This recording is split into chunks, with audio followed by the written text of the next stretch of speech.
Amigos telespectadores da Rede Vida de Televisão e do programa Páginas Difíceis da Bíblia. Hoje nós vamos, se Deus quiser, encerrar o longo tratado sobre a paixão de Jesus.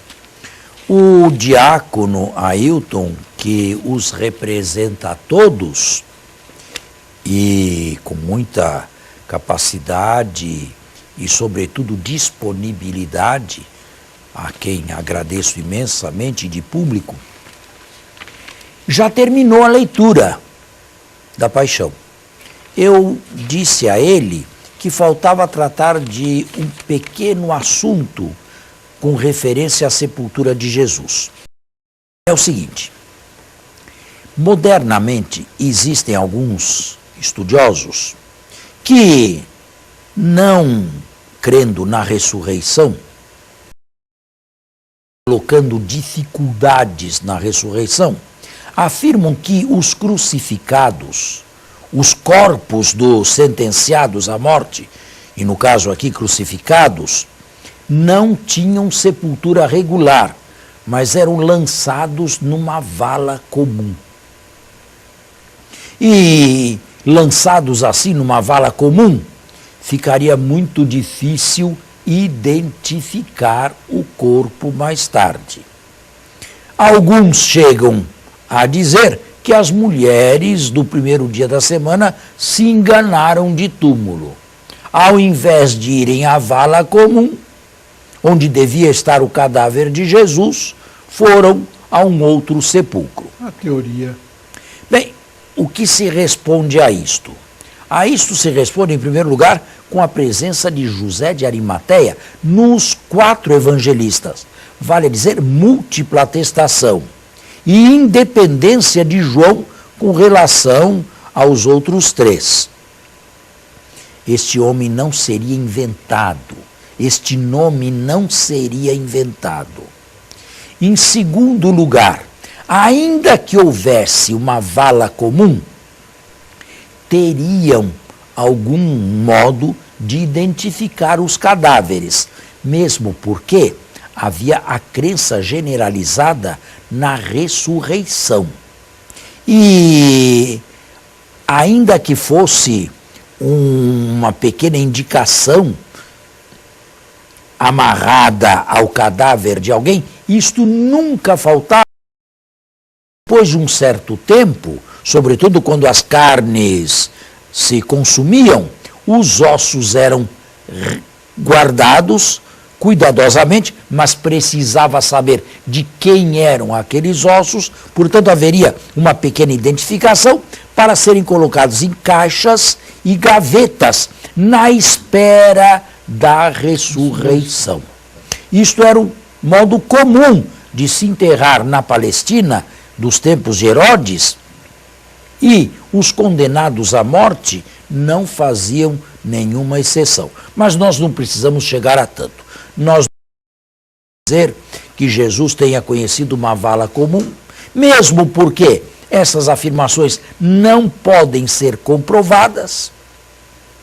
E nós temos aí a presença de uma pessoa absolutamente desconhecida e que não sabemos depois que fim terá tomado, não é, quando os evangelhos foram escritos. Mas para esses que dizem isso, ainda tem a questão, estava lá a mãe, estavam os amigos, que... Bom, mas isso é apenas João que fala, não é?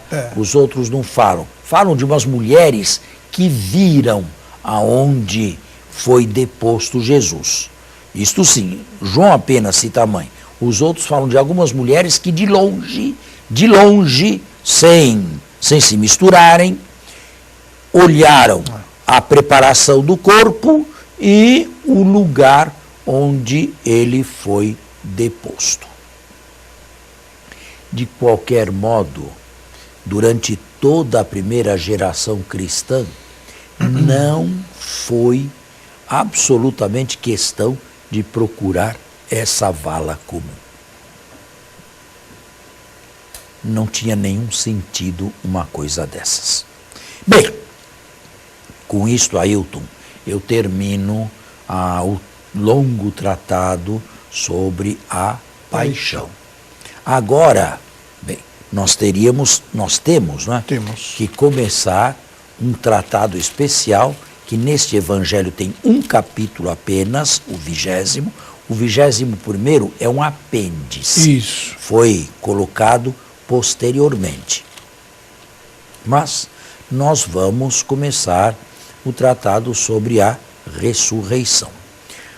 Olhe, eu começaria falando da seguinte maneira. Existe, eu não sei se você gosta de autores clássicos, eu gosto muito. Existe uma missa em si bemol de Bach,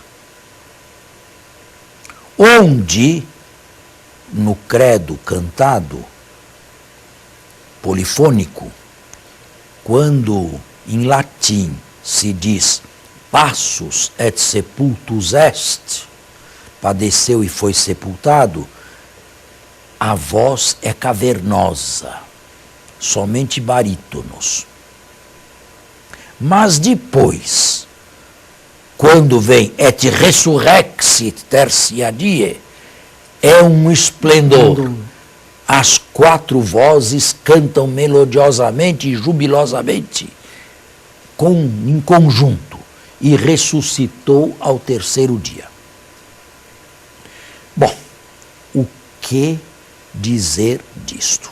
À primeira vista, para um exegeta que quer ser historiador, se existe alguma justificação para a fuga do dogma, seria esta aqui. Porque, por definição, ressurreição não é uma coisa que aconteça neste mundo. E se não é uma coisa que aconteça neste mundo, não é uma realidade histórica. O que é histórico? É aquilo que acontece neste mundo e pode ser verificado com instrumentos deste mundo. A isto nós damos o nome de eventos históricos. Mas uma coisa que não se passa mais neste mundo e não pode ser verificada com instrumento algum, não é mais uma realidade histórica. E, portanto, à primeira vista, parece que são justificados aqueles que colocam um ponto final na sepultura de Jesus, para não entrarem dogmática afora, sem mais possibilidade nenhuma de controle neste mundo aqui. Nós não vamos fazer isso. Nós vamos entrar na ressurreição. Mas vamos entrar por que motivos? Primeiro motivo é porque os evangelistas todos não terminaram com a paixão. Terminaram com a ressurreição. E nós podemos imaginar que nunca houve um evangelho que terminasse com a paixão. Em segundo lugar, e isto é mais importante, se não tivesse havido ressurreição, não haveria cristianismo. E nós estamos aqui tratando dos albores do cristianismo. Pode alguém, e tem toda a liberdade, dizer que não crê na ressurreição. Mas não pode afirmar que foi exatamente o grito de alguns na ressurreição que fez com que surgisse aquele fenômeno que mais tarde foi batizado com o nome de cristianismo.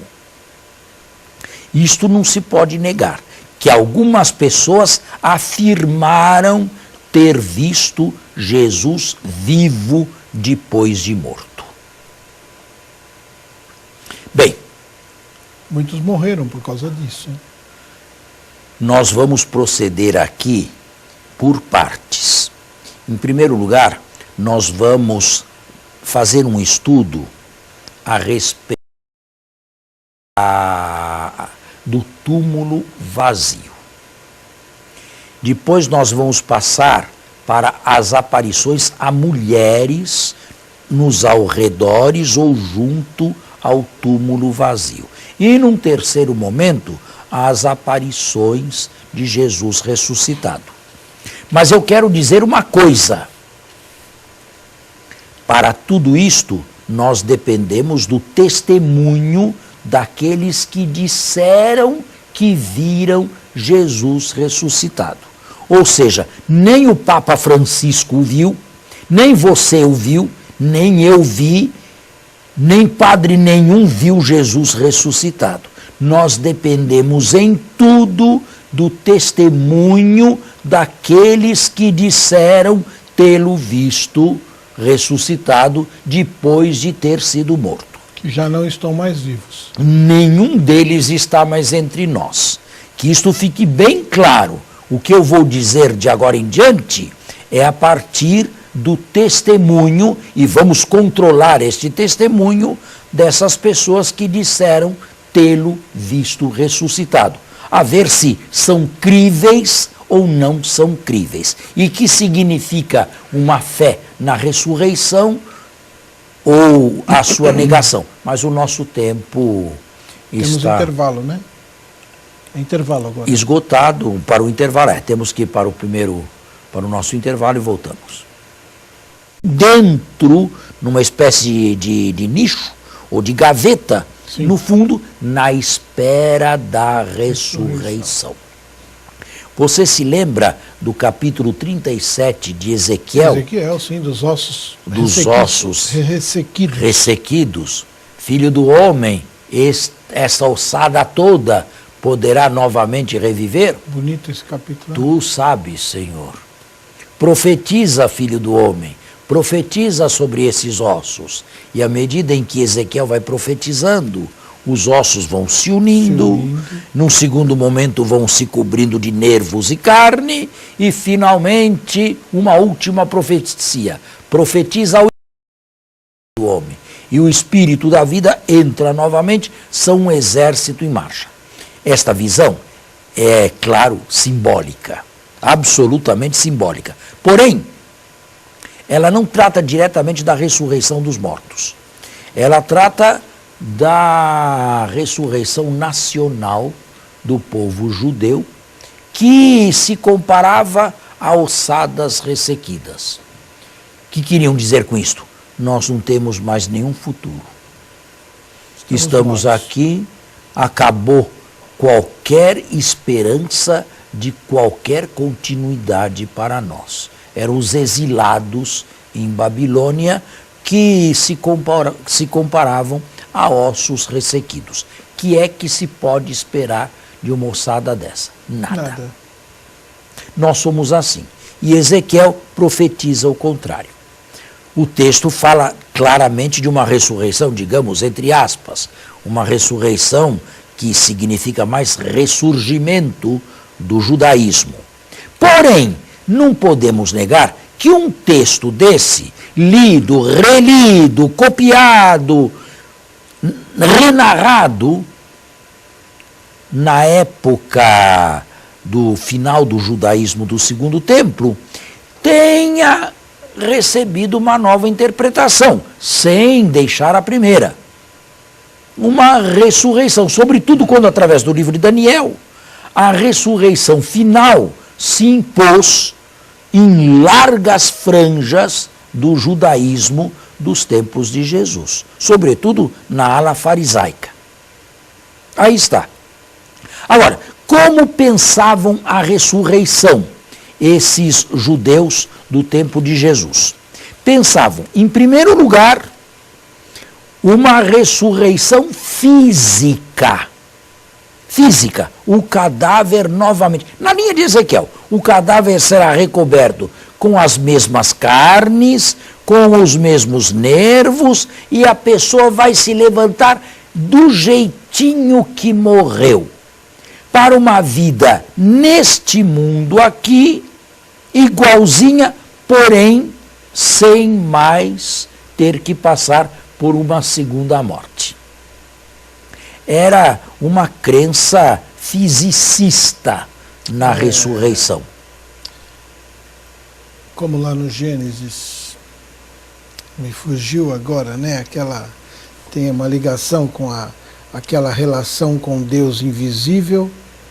Então, na morte, ele não sofreria a morte, né? Ele passaria a ter uma relação com Deus depois desta vida. Só que Gênesis não fala isso assim, explicitamente. Isso já já é uma interpretação né? de Gênesis. Mas é mais ou menos isso? Não. Se ressuscita, só que tinham uma ideia física, muito física de ressurreição, que não é nem a que Paulo tinha, nem a que nós temos. Nós não dizemos que o cadáver vai se levantar do túmulo, não. Vai sentar no túmulo e vai viver novamente como vivia antes, sem mais passar pela morte. Uma coisa interessante, era assim que se pensava a ressurreição, só que a jogavam para os últimos tempos, Sim. Para o final da história. Será o último ato da história. Todos se levantarão dos seus túmulos. Da mesma forma como foram lá colocados. Isso era o pensamento do povo judeu. Todos eles assim. Bom, a maioria pensava assim. Não é? Pensava assim a ressurreição final. Sim. Nunca ressurreições imediatas. Tá. Nunca atomizaram a ressurreição. Através de ressurreições individuais e individualistas. São do mundo bíblico. Do mundo bíblico em geral. Bem. Para isso, diziam eles, Deus necessita dos ossos.